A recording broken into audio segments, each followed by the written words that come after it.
ذكر عرش الله تبارك وتعالى في القرآن في أكثر من 20 موضعا، ووصف الله تبارك وتعالى عرشه فقال: ذو العرش المجيد، رب العرش الكريم، رب العرش العظيم. هذا الكلام لم يعجب معمم الشيعة، فخرجوا علينا بكفر جديد زاعمين أنهم هم من يخلقون عرش الله. المعممين في الحسينية يقولون أن هذه المجالس الحسينية تصنع عرشا لله. نعوذ بالله من هذا الكفر.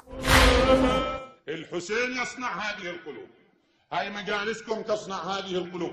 المجالس الحسينية تصنع عرشا لله عز وجل. المجالس الحسينية تصنع عرشا لله عز وجل.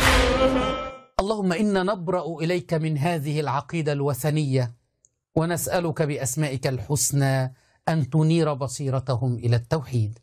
عمائم مزيفة.